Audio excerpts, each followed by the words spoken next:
वद धर्मं चर सत्यं वद धर्मं चर सत्यं वद धर्मं चर। हेलो दोस्तों, मेरा नाम है वेदांत और आप सबका यहाँ पे इस चैनल पर मैं हार्दिक स्वागत करता हूँ। आज का जो हमारा वीडियो होने वाला है ये आंसर राइटिंग पे बेस्ड है। जो सीएस के एग्ज़ाम्स में आंसर राइटिंग हमें करना होता है, पेपर में जो आंसर्स हमें प्रेजेंट करने होते हैं बेसिकली, तो इस वीडियो में हम उस चीज़ों पर डिस्कशंस करने वाले हैं। और बहुत सारी ऐसी चीज़ें होंगी जो मुझे डेफिनेटली लगता है कि आपको नई यहाँ पे सीखने भी मिलेंगी। बहुत सारी नई चीज़ें हैं, बहुत सारी मे बी ऐसा हो कि आपको पता हो पहले से। तो बने रहिए इस वीडियो में एंड तक और बहुत मज़ा आएगा ऑफ कोर्स इस वीडियो में। तो चलिए ज़्यादा देर ना गवाए हुए इस वीडियो को स्टार्ट कर लेते हैं। तो सबसे पहले इस वीडियो को स्टार्ट करने से पहले मैं आपको बताना चाहूँ कि यहाँ पे इस वीडियो को कौन कौन देख सकता है। तो भले ही आप सीएस एग्जीक्यूटिव लेवल के स्टूडेंट हो या फिर आप सीएस प्रोफेशनल लेवल के स्टूडेंट हो, तो फिर भी आप इस वीडियो को जो है देख सकते हो। अगर मैं मेरी पर्सनली बात करूँ तो मैं सीएस एग्जीक्यूटिव का स्टूडेंट हूँ। मेरा एक ग्रुप जो है मैंने क्लियर कर लिया है, एक मॉड्यूल है, एक ग्रुप जो आप कह लो। और जो है अभी मेरा अपकमिंग अटेम्प्ट में मेरा जो एग्ज़ाम आने वाला है उसमें मैं देने वाला हूँ। तो यहाँ पे ऐसा कोई कहते हैं ना, एक ऐसा बार नहीं है जहाँ पे ये ऐसे रिस्ट्रिक्ट नहीं कर रहा है कोई वीडियो कि आप भले आप एग्जीक्यूटिव के हो, आप प्रोफेशनल के हो, आप इस वीडियो को जो है कोई भी टेंशन के बिना देख सकते हो। इस वीडियो को आपको ज़रूर कुछ ना कुछ नया यहाँ पे सीखने को मिलने वाला है। और दूसरी चीज़ यहाँ पे जो है मैंने स्पेशली इस वीडियो के लिए प्रैक्टिकल जो आंसर शीट्स होते हैं, जो स्टूडेंट्स के आंसर शीट होते हैं, जो हमें मेल के थ्रू हम जो मंगवाते हैं उनके वेबसाइट से, वो यहाँ पे मैंने डिस्प्ले करे हैं स्पेशली, जिससे आपको पता चल पाए कि आंसर्स एक्चुअल में क्या लिखना होता है, क्या पे गलती नहीं करनी होती और क्या चीज़ें हैं। बहुत चीज़ें आपको यहाँ पे जो है सीखने को मिलेंगी। इसीलिए ये जो वीडियो है मैंने स्पेशली 5 कैटेगरीज़ में जो है डिवाइड कर रखा है। 5 कैटेगरीज़ में यहाँ पे अगर आप देखें तो यहाँ पे ऐसे ये कैटेगरीज चलेंगी। फर्स्ट जो है जनरल पॉइंट्स होंगे, उसके बाद जो है मैं आपको बताऊंगा जो चीज़ें आपको आंसर शीट्स में नहीं करनी है। उसके बाद मैं आपको बताऊंगा कि क्या चीज़ें एग्ज़ाम्स में करना है, क्या चीज़ आंसर्स लिखते वक्त करना है, दिमाग में रखना है वो चीज़ें। और उसके बाद मैं आपको एक अप्रोच बताऊंगा, जो अप्रोच अगर आप फॉलो करोगे तो आपको बहुत ही अच्छे बेनिफिट्स उसके देखने मिलेंगे। और एंड में जो है हम सीएस की आईसीएसआई की जो गाइड है, मैं आपको बाद में फ़ोटो दिखाऊंगा, तो उस गाइड में बहुत सारी चीज़ें लिखी है, इंस्टीट्यूट ने स्पेशली दिया है। तो ये चीज़ भी हम जब आप पढ़ोगे उसमें से कुछ चीज़ें जो मैंने यहाँ पे रखी है, तो वो भी चीज़ें आपको हेल्प करेंगी। तो ये है बेसिकली इस वीडियो का एक स्ट्रक्चर जो हम कह सकते हैं। तो ये स्ट्रक्चर में पूरा जो है वीडियो यहाँ पे फॉलो करेगा। आप इस स्ट्रक्चर को देख सकते हो और अगर आपको बाद में भी अगर कभी लगे देखना है तो आप इसको टाइम स्टैम्प्स में मैं रख दूँगा, तो आप कोई भी स्टेज दे सकते हो। तो अभी जो है हम इस वीडियो की फर्स्ट कैटेगरी को स्टार्ट कर रहे हैं, जो कि है जनरल पॉइंट्स। तो यहाँ पे मैंने कुछ स्टूडेंट्स के क्वेश्चंस उठाए हैं जो उनके मन में क्वेश्चंस आते हैं। तो फर्स्ट जो क्वेश्चन हमें आता है वो है, क्या पेपर में हमारी हैंडराइटिंग मैटर करती है? तो इसका आंसर आप खुद देख सकते हो यहाँ पे कि मैंने एक यहाँ पे आंसर शीट प्रेजेंट करी है, आप देख सकते हो। यहाँ पे इन्होंने कुल मिलकर टोटल 5 पॉइंट्स लिखे हैं।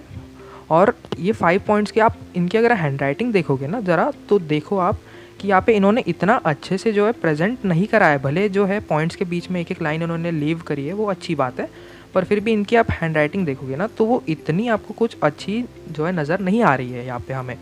और फिर भी आप देखोगे तो इनको 5 पॉइंट्स में जो है 3 नंबर्स यहाँ पे अलॉट कर दिए हैं एग्जामिनर ने। ओके, तो इसकी आप हैंडराइटिंग आप देख सकते हो स्टूडेंट की। और उसके बाद जो मैं आपको दिखाऊँ तो यहाँ पे एक आंसर शीट है और इसमें आप देखोगे तो इनका जो प्रेजेंटेशन है वो कितना अच्छा इन्होंने कर रखा है। दूसरी चीज़ आप देखोगे कि प्रॉपर जो है इन्होंने स्पेसिंग जो है दे रखी है। आप देखोगे ना, ये चीज़ जो मैं कह रहा हूँ कि इतनी अच्छे गैप्स जो इन्होंने छोड़ा है, हर वर्ड के बाद हर सेंटेंस में अच्छा सा खासा गैप है। उसके बाद जो आप ये देखो अंडरलाइन चीज़ें अंडरलाइन करा है इन्होंने, बहुत चीज़ें जो है अच्छे से प्रेजेंटेशन पे ध्यान दिया है। और इनफैक्ट 2 पेजेस का यहाँ पे आंसर हमें देखने मिल रहा है। ये देखो आप टोटल यहाँ पे भी आप देखोगे 7 पॉइंट्स कुल मिलाकर लिखे हैं इन्होंने। और इनको जो है फिर भी 3 मार्क्स अलॉट करे गए हैं आउट ऑफ 5। यहाँ पे आप देख सकते हो साइड में मैंने लिख रखा है कि 5 मार्क्स का क्वेश्चन था दोनों, और दोनों में जो है 3 मार्क्स यहाँ पे अलॉट हो रहे हैं।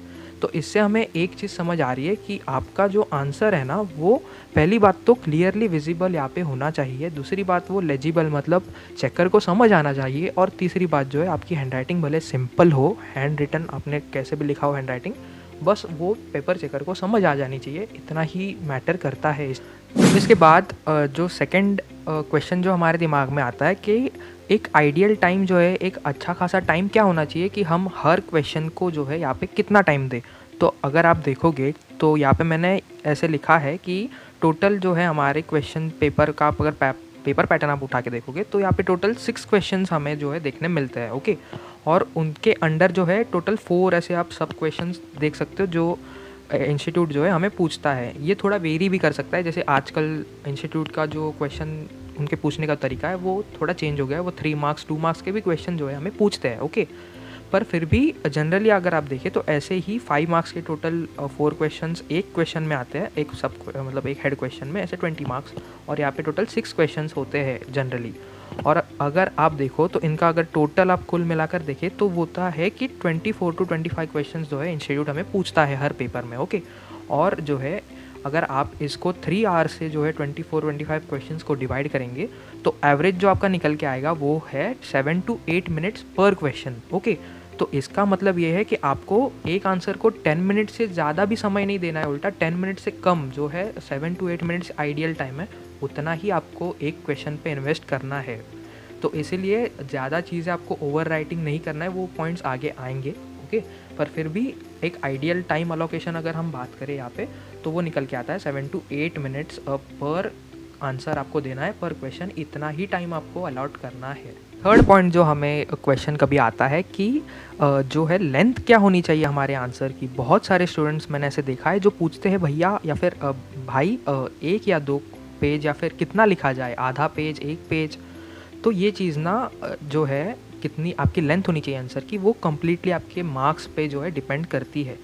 इसकी एग्जांपल के लिए मैंने आपके लिए मैंने अपनी खुद की जो है यहाँ पे आंसर शीट यहाँ पे प्रेजेंट करी है, जिसमें आप देख पाओगे कि यहाँ पे क्वेश्चन मैंने 5 मार्क्स का क्वेश्चन के लिए मैंने टोटल देखो आप देखोगे ना तो 5 पॉइंट्स जो है मैंने लिखे हैं यहाँ पे, ओके। यहाँ पे आप देख पाओगे तो 1 मिनट, हाँ, यहाँ पे टोटल 5 पॉइंट्स मैंने लिखे हैं। और जो है यहाँ प्रेजेंटेशन आप देखोगे ना तो इतना कुछ अच्छा खासा नहीं है, ओके। ठीक ठाक मैंने लिखा है, अच्छा थोड़ा सा स्पेस दिया है, एक एक लाइन से यहाँ पे लीव करी है, और पर जो मैंने प्रोविज़न लिखा है वो फिर भी अच्छे से लिखा है, आप अंडरलाइन दे सकते हो यहाँ पे, ओके। और यहाँ पे जो है मुझे 5 out of 4 मार्क्स जो है अलॉट करे गए थे। और यहाँ पे इसमें आप देख सकते हो कि 5 मार्क्स का क्वेश्चन था और 4 मार्क्स तो अलॉट कर रहे हैं वो। तो यहाँ पे लेंथ भी आप देखोगे तो एक ही पेज है, ज़्यादा भी नहीं मैंने लिखा है, एक पेज का ही पूरा भर के आंसर है, उसके बाद कुछ लिखा नहीं था। ये क्वेश्चन 3B था तो इतना ही लिखा था। और इसके साइड में अगर मैं आपको बताऊँ तो ये जो क्वेश्चन है ना, ये क्वेश्चन जो है 1 मार्क ईच करके ऐसे 5 मार्क्स का क्वेश्चन था, ओके। एक मार्क का एक क्वेश्चन उन्होंने पूछा था। और इसमें अगर आप देखो तो मैंने लिटरली 3 लाइन्स 2 लाइन्स का आंसर प्रेजेंट करा है, एकदम प्रिसाइज टू द पॉइंट लिखा है यहाँ पे। इसीलिए जो है मुझे देखो आप उन्होंने हर चीज़ पे टिक करा है और यहाँ पे टोटल 5 out of 5 मुझे मार्क्स मिले हैं, ठीक है। तो ये चीज़ इस पे डिपेंड करती है कि आपका आंसर का लेंथ क्या होना चाहिए, कि आपके जो मार्क्स जो है कितने हैं। 5 मार्क्स का क्वेश्चन है तो जनरली 1 to 1.5 पेजेस इनफ होते हैं, अगर मैं पूरा एकदम टू द पॉइंट बताऊँ। पर वो भी है कि अगर आपको प्रोसीजर क्वेश्चन कुछ पूछा जिसमें प्रोसीजर एक्सप्लेन करना है तो फिर वो तो अल्टीमेटली 2 पेजेस पर चला ही जाता है कभी कभी। तो ये चीज़ था कि आपको एडिक्वेट लेंथ क्या होनी चाहिए, तो ये चीज़ आपकी मार्क्स पे डिपेंड करती है। तो 4th पॉइंट जो है हमारा निकल के आता है वो है ग्रामर एंड जो है हमारे पेपर में लैंग्वेज कैसी क्या होनी चाहिए। तो इसका ज़्यादा इस पे बोलने जैसे कुछ है नहीं वैसे, बट आपको जो आपकी लैंग्वेज है, जो आपका ग्रामर है वो सिंपल रखना है और फॉर्मल आपकी जो है राइटिंग वहाँ पे दिखनी चाहिए, ओके। अगर मैं अगर आपको बताऊँ, यहाँ पे मैंने एक मेरी आंसर शीट रखी है जो पुरानी है, पर अगर आप इसमें देखोगे तो गौर करने वाली एक चीज़ है, यहाँ पे जो सेंटेंसेस है, ये पहली बात तो आप देखो इसमें प्रेजेंटेशन तो कुछ ढंग का मैंने करा नहीं है। आप देखो इसमें भी मैंने लाइंस वगैरह नहीं छोड़े हैं ज़्यादा, पॉइंट्स एकदम अलग ही चल रहा है। लाइक यहाँ पे 4th पॉइंट, फिर यहाँ पे 3rd पॉइंट है, बहुत चीज़ें अलग ही चल रहा था मेरा, पता नहीं क्या मैंने कैसे लिखा है। और यहाँ पे आप देखो ये बेनिफिट की स्पेलिंग भी मैंने जो है गलत यहाँ पे लिखी है। ओके, तो ये सब ठीक है, होता है, ऐसे मिस्टेक्स होते हैं पेपर में, कोई बात नहीं। पर यहाँ पे अगर आप देखोगे ना तो ये अंडरलाइन मैंने नहीं करा है, मैंने एडिटिंग से नहीं करा है। ये चीज़ इंस्टीट्यूट पहले होता था कि वो ना ऐसे अंडरलाइन वगैरह करके देते थे, स्पेशली कभी कोई रिमार्क उन्होंने लिख दिया, ऐसे होता था। अभी फ़िलहाल नहीं हो रहा है, पर पहले 1-2 अटैम्प्ट के पहले ऐसे दिखने मिलता था। ओके, तो यहाँ पे आप देखोगे ना तो ये आंसर में स्पेसिफिकली आप देखोगे तो मैंने पहली बात तो प्रेजेंटेशन अच्छा नहीं करा है, दूसरी बात मैंने ऐसी बेसिक मिस्टेक्स करी है जो क्या होता है आपका एक आपके आंसर का ना इमेज जो है थोड़ी सी डाउन हो जाती है आपकी जो एग्जामिनर के सामने कि ये बच्चा ऐसे बेसिक ग्रामेटिकल मिस्टेक्स एरर्स कर रहा है। तो आपको ये चीज़ अवॉइड करनी है। जो भी आप लिखोगे अच्छे से लिखो, सिंपल लिखो, ज़्यादा कॉम्प्लेक्स मत बनाओ चीज़ों को, और आपका आंसर का जो टोन है वो फॉर्मल रखो। तो अभी हम हमारे वीडियो की सेकंड कैटेगरी में जो है यहाँ पे बढ़ रहे हैं, जिसका नाम है डोंट्स इन आंसर्स। इसका मतलब क्या है कि हमें कुछ चीज़ें ऐसे जो बिल्कुल ही हमें पेपर में अवॉइड करनी है, ये चीज़ें हमें बिल्कुल नहीं करनी है पेपर में, ठीक है। तो इसका अगर हम फर्स्ट पॉइंट यहाँ पे जो मैंने लिखा है वो अगर पढ़ें तो वो है कि हमें जो है पेपर में आंसर शीट में रॉन्ग सेक्शन नंबर, रूल्स या फिर रेगुलेशंस, उनको बिल्कुल भी कोट नहीं करना है। अगर आपको सेक्शन नंबर या फिर रेगुलेशन नंबर नहीं आता है तो प्लीज़ अवॉइड करिए इसको। आप लिख सकते हो as per the relevant provision, जैसे हम लिखते हैं, या दिस एक्ट प्रोवाइड्स, या ऐसे आप लिख सकते हो as per this section. Okay, ऐसे आप लिख सकते हो, नो, ऐसे कोई प्रॉब्लम नहीं है। Okay, no problem at all. But अगर आप ये देखोगे, ये मेरी खुद की आंसर शीट है रिसेंटली जो मैंने एग्ज़ाम दिया था, और यहाँ पे अगर हम देखें तो देखो आप, ये कंपनी लॉ की आंसर शीट है, और यहाँ पे मैंने एडिशनल डायरेक्टर के बारे में पूछा था पेपर में, और यहाँ पे मैंने जो है सेक्शन 160 सब सेक्शन 1 ऐसे लिखा है, जो कि बिल्कुल भी गलत है। ओके, इसका सही सेक्शन यहाँ पे मैंने साइड में कोट कर रखा है, जो है सेक्शन 161। तो ये लिखना था सेक्शन 161। और ये भी ऐसा था कि मैंने ना पहला पेपर का, ये देखो आप देखोगे ना पेपर ऐसे है सप्लीमेंट नंबर 3। इसका क्या मतलब है, मैंने पेपर के शुरुआत में, ओके, शुरुआत में मैंने ऐसी मिस्टेक कर दी है कि मैंने गलत सेक्शन कोट करा है पेपर में। इससे क्या हो गया, मेरी जो है उन जो चेकर ने मेरा आंसर देखा होगा, उन्होंने पढ़ा होगा, पहली बात तो उन्होंने यही देख के मुझे मतलब वहाँ पे आंसर को रिजेक्ट कर दिया होगा कि ये आंसर इनवैलिड हो जाएगा क्योंकि आपने गलत सेक्शन कोट करा है। ओके, फिर भी इन्होंने देखो यहाँ पे एक टिक दी है। ओके, इसके बाद फिर भी मैंने चीज़ें सही लिखी है, उस सेक्शन से रिलेटेड ना वो प्रोविज़न सही लिखा है यहाँ पे। ओके, पर फिर भी इन्होंने सिर्फ एक टिक देकर यहाँ पे लास्ट में आप देखोगे तो 5 पॉइंट्स मैंने लिखे थे, पर फिर भी मुझे 1 मार्क जो है बस अलॉट करा गया है। तो ये सबसे बड़ी मिस्टेक होती है। अगर आपको नहीं पता है सेक्शन नंबर, रूल्स, रेगुलेशंस जो भी आपको कोट करना है तो प्लीज़ इसको अवॉइड करिए, बट ऐसे गलत मत लिखिए, क्योंकि इससे क्या होगा, आपके अल्टीमेटली मार्क्स जो है गिर जाएंगे। भले ही प्रोविज़न सही लिखा होगा, बट ये गलती करोगे तो भैया नहीं बख्शने वाले वो लोग आपको जो है इसका सफ़र करना पड़ेगा इस चीज़ पे। इसलिए प्लीज़ गलत सेक्शन नंबर कोट मत करिए। तो अभी हमें जो है इस कैटेगरी के सेकंड पॉइंट पे बढ़ रहे हैं, जिसका नाम यहाँ पे मैंने लिख रखा है do not right in paragraphs. Okay, तो ये मैं ऐसा क्यों कह रहा हूँ, क्योंकि आप यहाँ पे देखोगे ना मेरी ये 2 आंसर शीट्स मैंने रखी है, इसमें आप अगर देखोगे कि मैंने देखो पूरा आंसर यहाँ पे पैराग्राफ फॉर्म में पहली बात तो लिख रखा है। ओके, ये पूरा आंसर देखो आप पैराग्राफ में है। ओके, दूसरी बात अगर आप नीचे देखोगे तो फिर भी जो है मेरा एक टोन ये जो आ रही है पूरा पैराग्राफ फॉर्म में ही आ रही है। इससे क्या हो रहा है पता है आपको, कि जो ये पोर्शन है ना वो एग्जामिनर पूरा देखो उन्होंने अवॉइड करा है, उन्होंने सीधा नीचे आए हैं वो लोग, और कंक्लूजन जो होता है ना वो मैंने यहाँ पे लिखा था, तो इन्होंने कंक्लूजन सीधा पढ़ा है, और लिटरली 2 मार्क्स यहाँ पे मुझे अवॉर्ड करे गए हैं आउट ऑफ 5। क्यों ऐसे हुआ, क्योंकि देखो आप पहली बात तो प्रेजेंटेशन ही सही नहीं है, इतनी ज़्यादा लाइक खिचड़ी बना के रखी है मैंने पेपर में। ओके, उसके बाद भी आप देखोगे ना तो फिर भी मैंने लाइन वगैरह छोड़ी नहीं है, जो बहुत ही बड़ी मिस्टेक होती है। इससे आपका जो है इम्प्रेशन अच्छा नहीं पड़ता है। और यहाँ पे भी अगर आप देखोगे तो यहाँ पे मैंने ऐसे ही लिखा है, देखो ये जो मैंने ब्लू में मार्क कर रखा है ना, यहाँ पे एक्चुअल में अंडरलाइन देनी चाहिए थी, अंडरलाइन नहीं, सॉरी माफ़ करना, यहाँ पे मुझे लाइन लीव करनी थी। ओके, पर मैंने नहीं करा। इसके लिए मुझे जो है मेरा भले ही आंसर अच्छा खासा गया हो, पर फिर भी मुझे यहाँ पे सिर्फ 1 मार्क दिया है। भले ही मैंने कंटेंट लिखा है अच्छा खासा, ठीक है, बट फिर भी यहाँ पे 1 मार्क ही दिया गया है। तो प्रेजेंटेशन इसलिए भी आपका ज़रूरी है कि आपको ऐसे पैराग्राफ में आप प्रेजेंट नहीं कर सकते हो। अगर आप पॉइंटर्स में लिखोगे सिस्टमेटिक वो दिखता है, और दूसरी बात आपके मार्क्स भी अच्छे खासे बढ़ जाते हैं। तो यही था कि आपको पैराग्राफ में नहीं लिखना है। तो अगर मैं अभी थर्ड पॉइंट की बात करूँ यहाँ पे, तो वो पॉइंट निकल के आता है कि आपको पेपर में ओवर राइटिंग अवॉइड करनी है। तो ओवर राइटिंग का क्या मतलब है, आपको क्वेश्चन पूछा होगा उन्होंने, बट जो चीज़ आपको पूछी है अगर आप उससे भटक के भी अगर थोड़े 2-4 पॉइंट्स ऐसे ज़्यादा एक्स्ट्रा अगर आप लिख दोगे तो वो चीज़ थोड़ा सा जो है एक गलत इम्पैक्ट जो है, आप ऐसा कह सकते हो एग्जामिनर पे पड़ जाता है कि आपको पूछा कुछ और है और आप बता कुछ और रहे हो।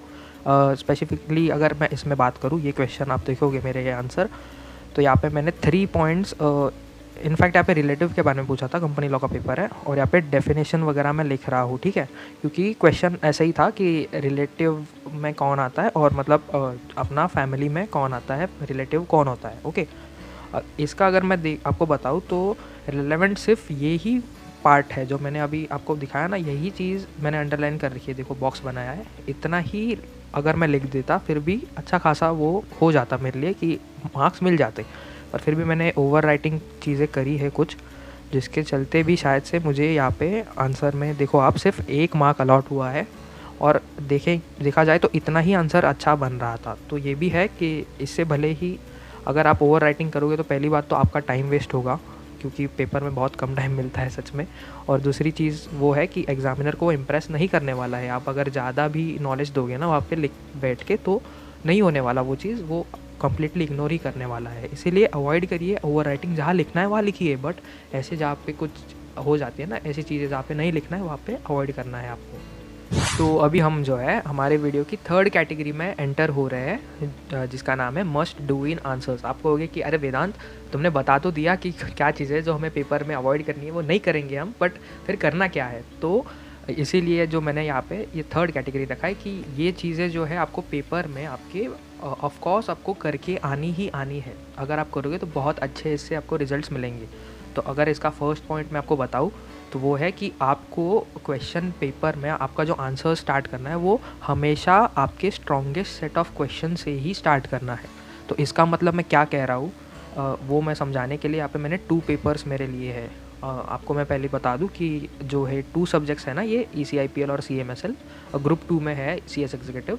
वहाँ पे मुझे जो है एग्जाम्शंस आके रखे हैं, मतलब मेरे टोटल 60 मार्क्स के अभाव आए थे, इसीलिए वहाँ पे मुझे पेपर में एग्जाम्शंस आए हैं। तो ECIPL की अगर मैं पर्टिकुलरली बात करूँ तो मैंने मेरा पेपर जो है वो पार्ट 2 से, मतलब पार्ट B से स्टार्ट करा था, और पार्ट B हमारा 40 मार्क्स का होता है ECIPL जो है IPR के चैप्टर्स। और मैंने जब ये स्टार्ट करा पार्ट B तो मुझे लिटरली जब मैंने काउंट करा आंसर मेरे जो मार्क्स है तो वहाँ पे मुझे 30 मार्क्स जो है उन्होंने अलॉट करे थे, मतलब 30.5 टू बी प्रिसाइज। तो मुझे 30.5 मार्क्स जो है वहाँ पे आउट ऑफ 40 मिल गए थे। तो आप सोच सकते हो कि इससे जो है कितनी अच्छा इम्पैक्ट जो है मेरा एग्जामिनर पे पड़ रहा है कि अच्छा ये स्टूडेंट को लिटरली अच्छा चीज़ें आती है, इसने कंटेंट अच्छा लिखा है, प्रेजेंटेशन अच्छा करा है।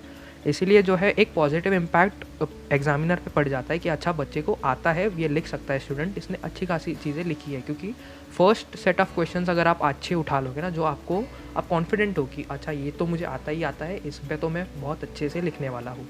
यही चीज़ अगर मैं आपको बताऊँ तो CMSL भी मैंने क्या किया था, क्वेश्चन 2, 3, 4 ऐसे टोटल 20 मार्क्स के ये 3 क्वेश्चन थे, मतलब 20-20-20।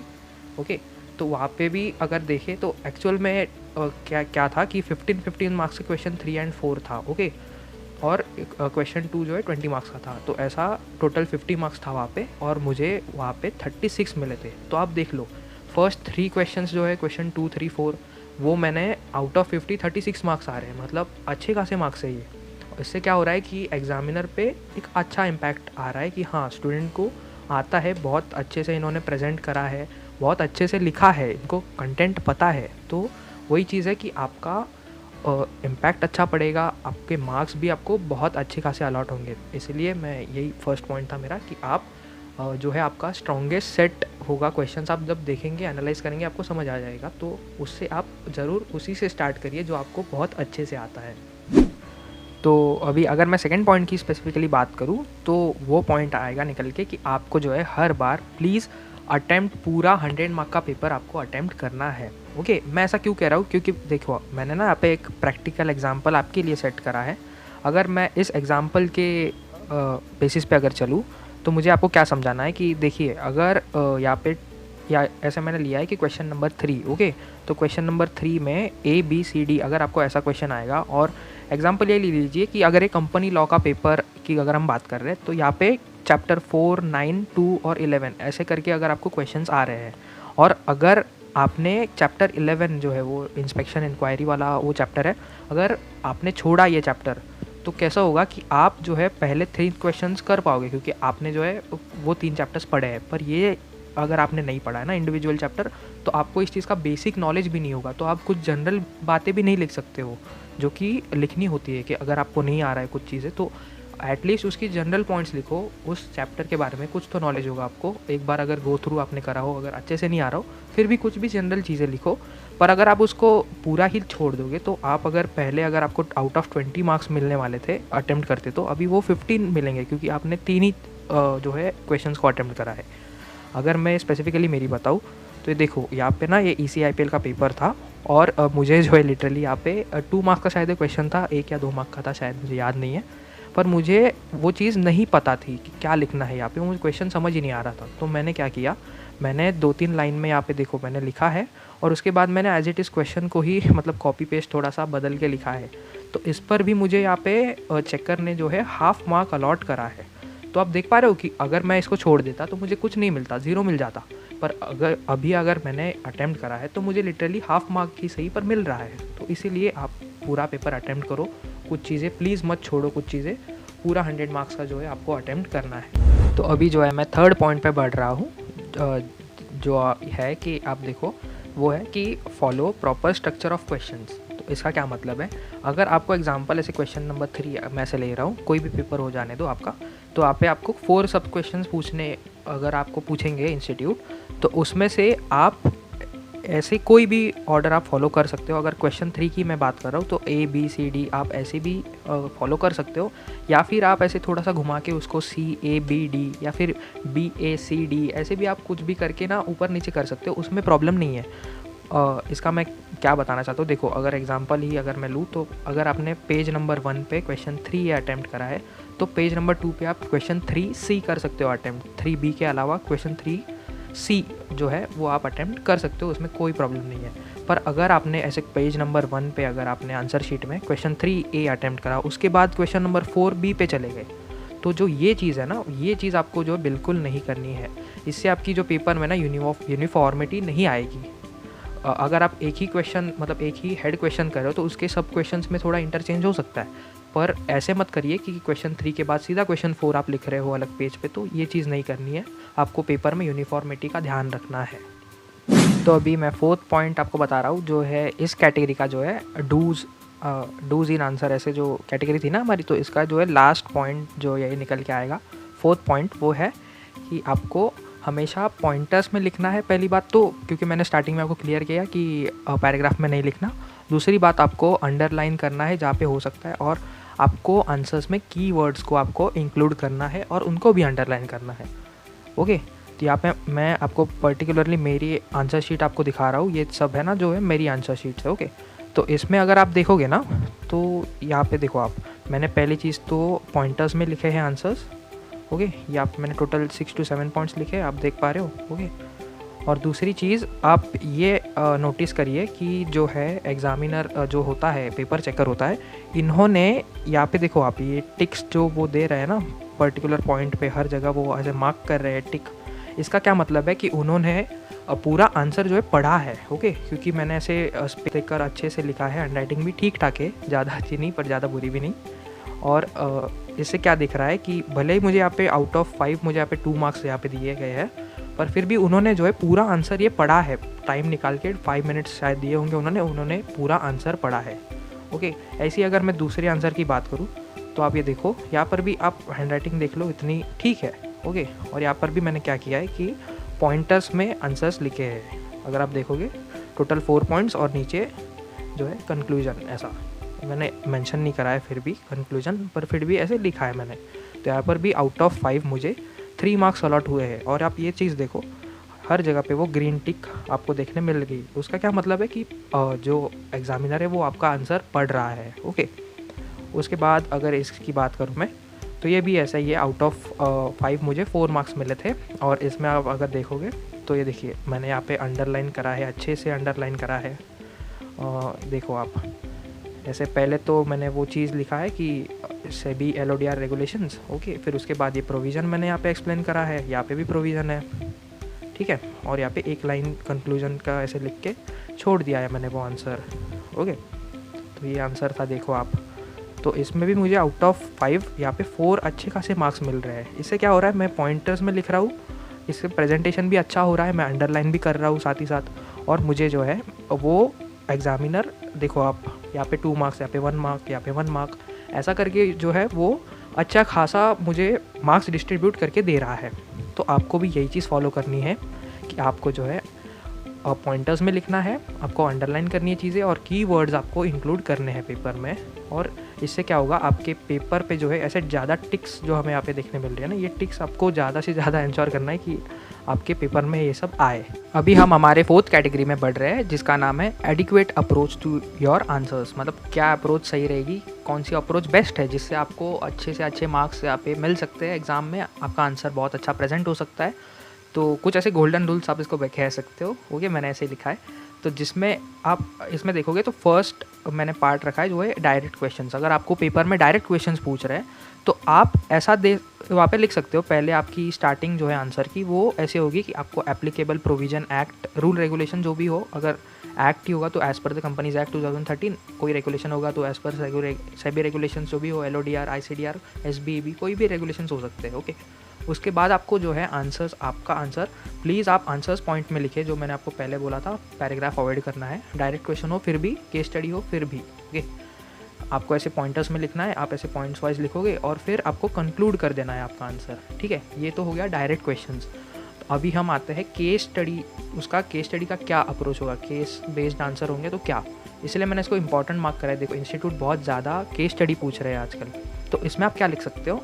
देखो पहले तो सबसे पहले आपको वही चीज़ है, डायरेक्ट क्वेश्चन की तरह आपको यहाँ पे एप्लीकेबल एक्ट और रेगुलेशन बता देना है, ओके।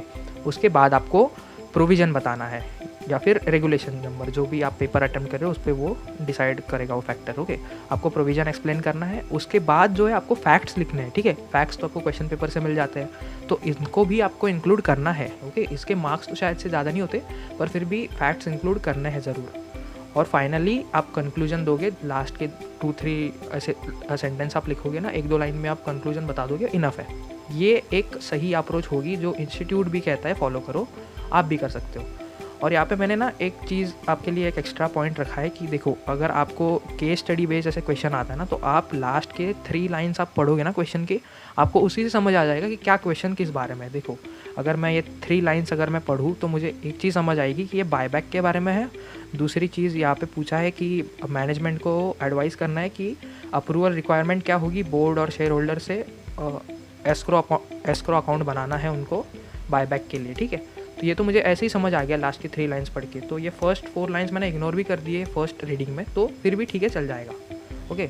और इसीलिए फिर मैंने लास्ट में आपके लिए आंसर्स भी रखे कि देखो अगर आप मैंने जो बताई है वैसे अगर आप चलोगे, अगर केस स्टडी बेस्ड क्वेश्चन है तो यहाँ पे देखो आप इस आंसर शीट में आप देखोगे तो यहाँ पे पहले उन्होंने रेगुलेशन बता दिया। देखो SEBI regulations, as per SEBI regulations, यहाँ पे उन्होंने प्रोविज़न दिया है, इतना बड़ा प्रोविज़न है, ओके, ये प्रोविज़न है।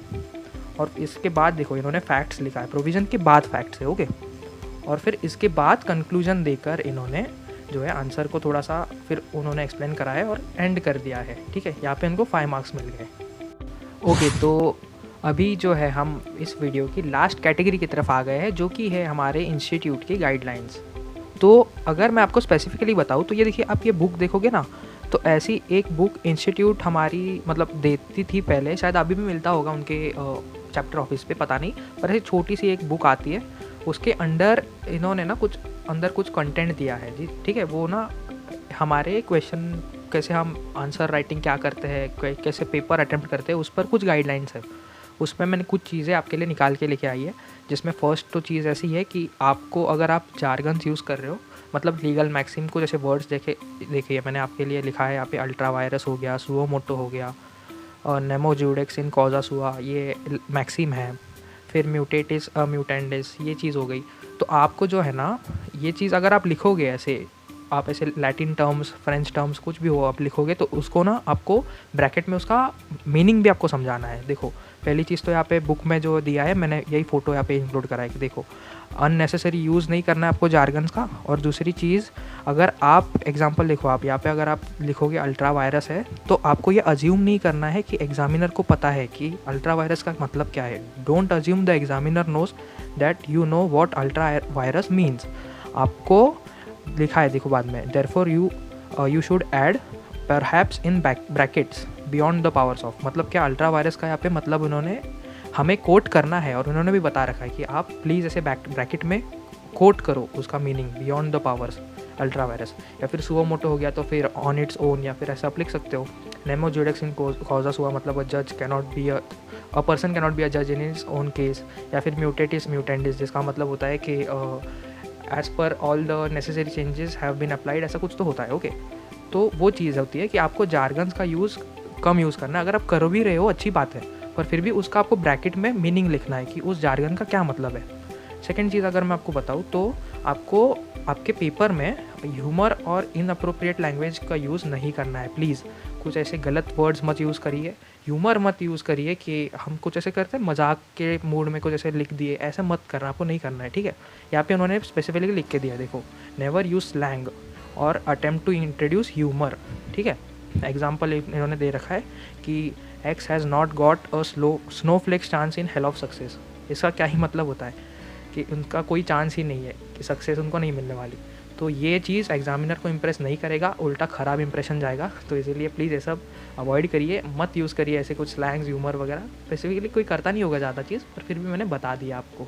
और अभी अगर थर्ड पॉइंट की हम बात करें तो फिर भी ये फिर से वो रिपीट है कि आपको गलत सेक्शन नंबर या फिर ऐसा कुछ कोट नहीं करना है पेपर में जो आपको नहीं पता है, वो गलत है अगर, तो प्लीज़ मत करिए कोट। और फिर आपको कुछ ऐसे इन्वेंट भी नहीं करनी, कुछ ऐसे केस लॉज होती है जो अगर आप ऐसे प्लीज़ ऐसे मन से मत बना के लिखिए। अगर आपको नहीं पता है उस केस का नेम तो आप ऐसे लिख सकते हो एज़ पर रेलेवेंट प्रोविजंस, अगर प्रोविज़न नहीं पता है तो, या फिर इन अ रिसेंट केस वगैरह ऐसे आप लिख के दे सकते हो, कोई प्रॉब्लम नहीं है, वो इंस्टीट्यूट उतना मैनेज कर लेगी। ठीक है, पर प्लीज़ ऐसे गलत चीज़ें मत लिखिए और इन्वेंट मत करिए खुद से कि अच्छा आपको कोई केस नहीं आ रहा था तो कुछ भी मन से लिख दिया मिस्टर एक्स मिस्टर वाई ऐसा कुछ केस बना दिया, ऐसा नहीं करना है। ठीक है, यहाँ पे और ये जो टेक्स्ट है वो उस बुक का टेक्स्ट है, ठीक है, जो मैंने दिया है आपके लिए।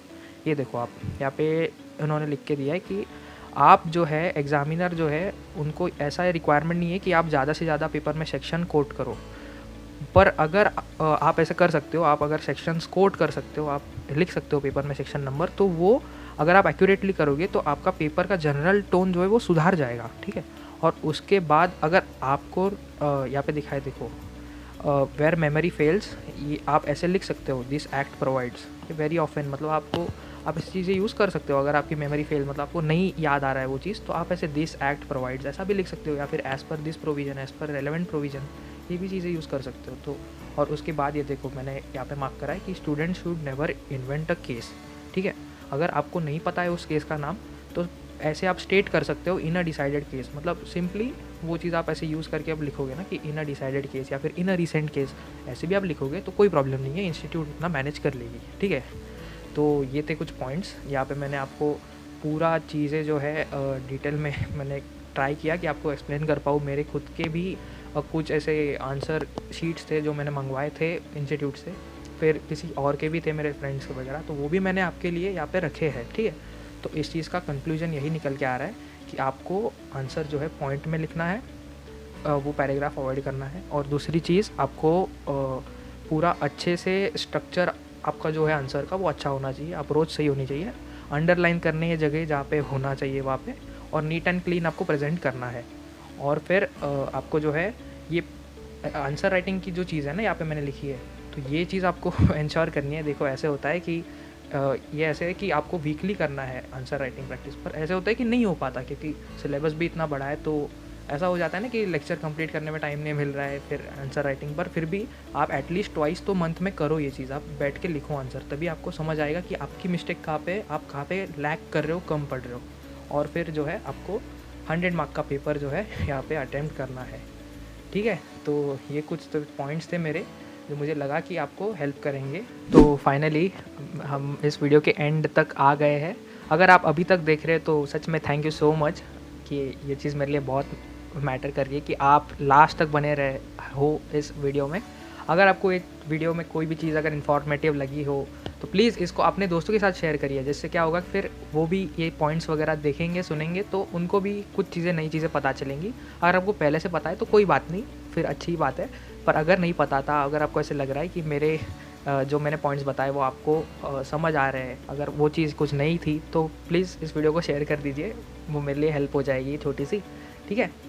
तो बस फिर इस चीज़ पर मैं अपना वीडियो एंड करता हूँ। आप सभी को ऑल द वेरी बेस्ट। मैंने जो पॉइंट्स बताए प्लीज़ इनको आप अपने पेपर में जो है इम्प्लीमेंट करिए और अच्छे से अच्छा स्कोर आप इससे कर पाओगे। मुझे डेफिनेटली लगता है कि इतना तो मैंने आपके लिए सब अरेंज किया था, ये सब जो कहते हैं इसको आंसर शीट्स वगैरह, तो इससे पक्का आपको हेल्प होगी ऐसे मैं अज्यूम कर रहा हूँ। और इसी नोट पर मैं इस वीडियो को एंड कर रहा हूँ। तो once again thanks a lot और thank you for watching till end. All the best, all the very best. अच्छे से करके आइएगा पेपर, हम सब एक ना एक दिन यार ये क्रैक कर ही लेंगे हम CS, ठीक है। तो बस मेहनत करते रहिए और लगे रहिए। बाय।